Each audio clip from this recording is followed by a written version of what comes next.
beautiful country. That's cute. Đi mua gì? Gì đúng rồi. Ê, mua gì đó?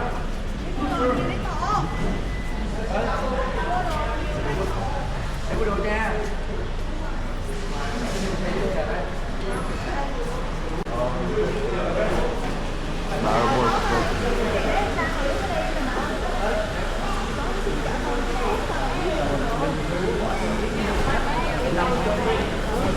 Kullanıyorsun.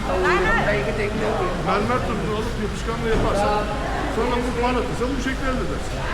Listen to me, please. My sister, she went to a family. Don't worry about her. She will show you how. So you have to go get back, okay? You get anyone can do nature, probably easy to do. Don't worry, okay? My sister will show you where you're down with.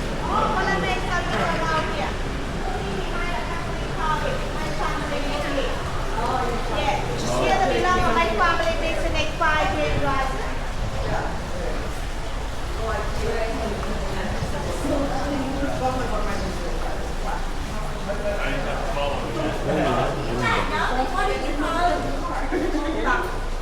Đây là con mà sao tự cái đi á.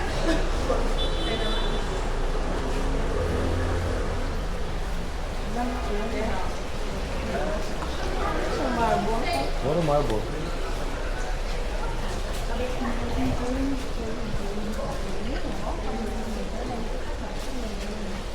Where are they?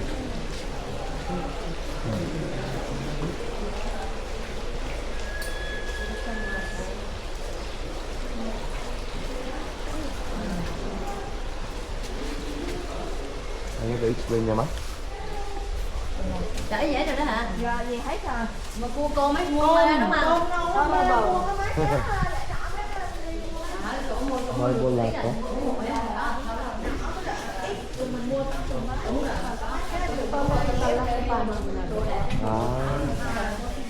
Chị nào khác cái kho về mua đồ dừa ấy, đôi đẹp lắm. Không phải là mình có tiền. Dạ. Thì mình ngó mát mình được mua.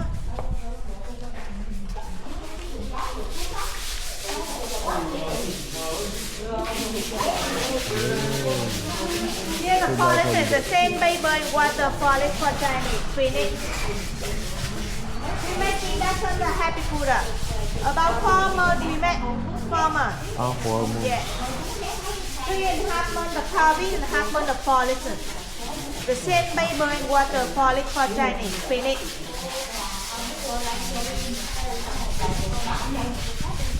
Then it's a solid marble. Yeah. Everything the marble handmade. We got the 5 mountain, 5 colors around the mountain. And here, if you buy the big one, original color. Yes, marble. Marble. Who's different color? Yes, marble. We got the 5 mountain, 5 colors.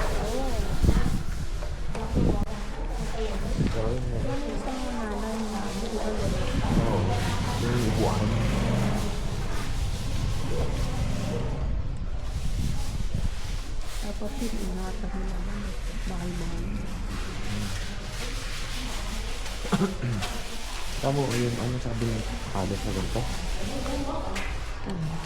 Yung ano yun? Mama Mary.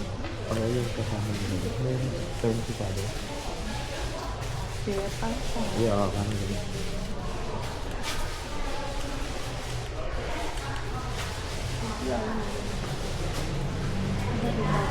Yeah, yan ka? Ah.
đèn các họa ở đây dùng nó thì Đốt chi đi nè. đèn kho bố để hả? We go in the showroom. Any small inside. You can have a looking around. Vậy hết là được cô nào?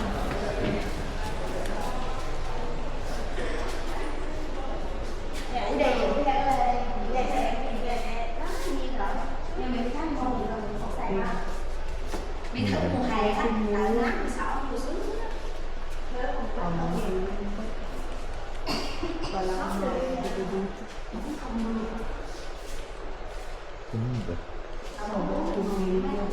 Thì con châm bạch tốt. Mà cái gì nữa một thầy nó đưa nó phải đất đưa vô nó liền đi ra qua nó mòn nó xuống lên. Đi qua nó mòn nó lên. Kiểu như là nó lên chỗ ta ở đây được đó.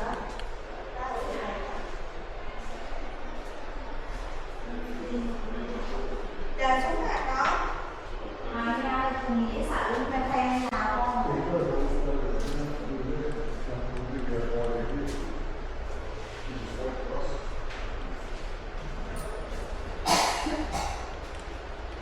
Khách đấy như gần tầm nữa.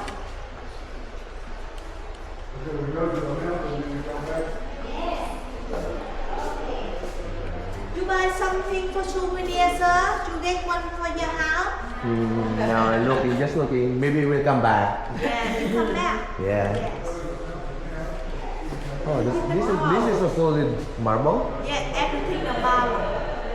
Our marble carving. Wow. How much is the set for this? 40,000 US. 40,000. Wow. Yes. You like the jewelry? You got the jewelry? Jewelry for you. Very nice. 20,000 US dollar. 40,000 US dollar. How much is it? 40,000 US dollar a set. You said what? 40,000. 40K. 40 grand. Like US? Yes. I'm going It's to only marble.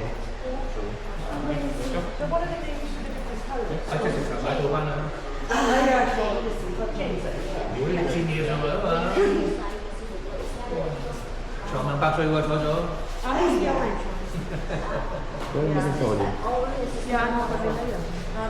This is solid marble. Nice. chúng ta xin một nhớ Đầy đủ Đầy đủ.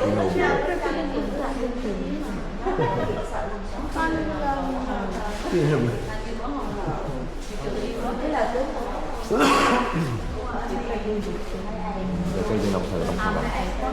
Nhiều có non cái này.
Yes, 5 million.